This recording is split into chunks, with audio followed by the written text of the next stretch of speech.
Ay! Magandang araw sa inyo lahat. Aba, ako ang pambansang bartender ho ng Pilipinas. Walang iba kundi si Mr. Lunch. Mr. Lunch. Ayan, kain ho tayo combos eh. O, kain ho kami ng aking kasama. Combos? Aba, ay kasi ako lang yung mupuri eh. Kasi, dahil may nagbigay ho sa atin ng Maria Clara Sangria. Ayan, kung nakikita nyo ba rin. Ayan, ayan nakabox pa. O-open niya natin. Tingnan niya natin. Kung at re-rate niya natin. Nakatikim naman ako nito, no? Baka ngayon magpapasko, no? Naghahanap kayo ng mga red wine na iinumin. Tingnan niya natin to. Ayan, Ganda. Ayan, Maria Clara, Ayan, sino ba nagiinom ho nito? Yan, ito, Maria Clara, Okay, pag-usapan lang muna natin ito, Maria Clara, bago natin tikman i-rate natin, Okay, okay. Alam nyo ang Maria Clara, ito ang history ho nito, Maria Clara Sangria, red wine or wine, tawag ko dito.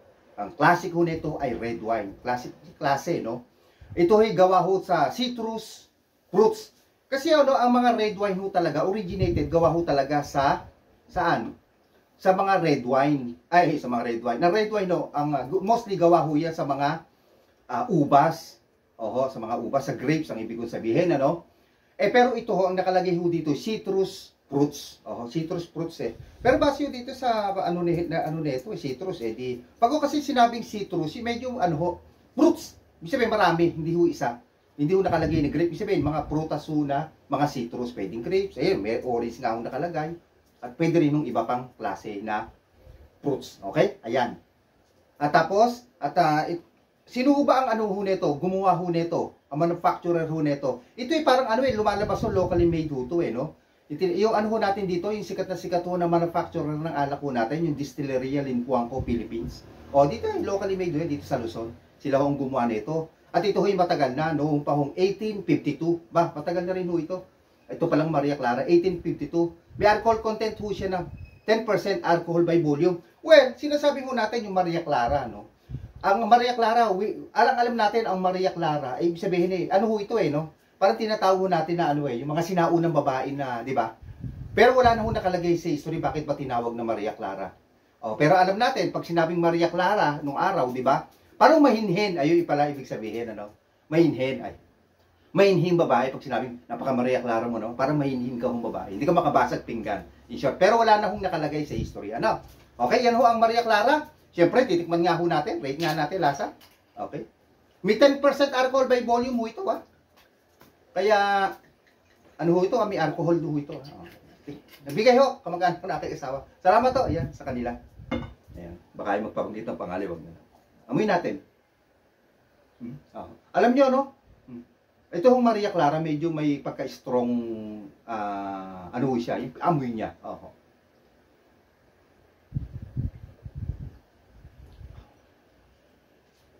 Ayun, citrus nga ho siya. Kaya tama yung nakalagay ho sa citrus to, gawa sa citrus fruits. Hindi naman siya maasim, may konting asim, may konting tamis. Pero kung titingnan nyo, pag siya nasa baso, ayan, tingnan nyo. Ang kanyang pagkapula ng red wine ay medyo light. Hindi ho siya pure red na parang mga red wine. Ayan, pansinin nyo.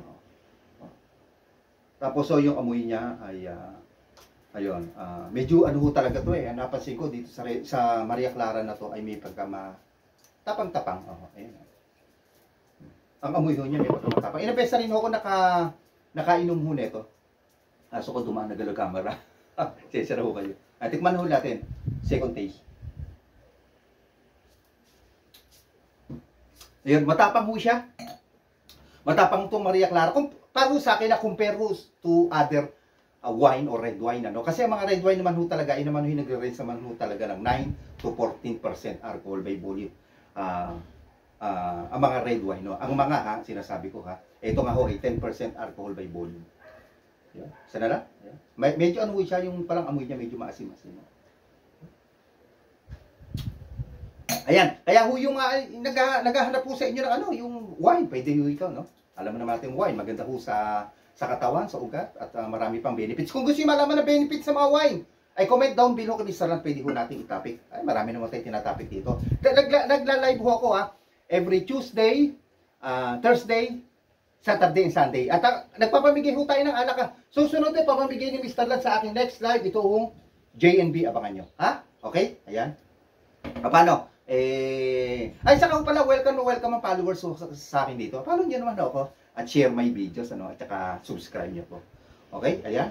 Paano? Inom-inom muna ako with combos. Masarap din ho ito. At combos, mukha naman.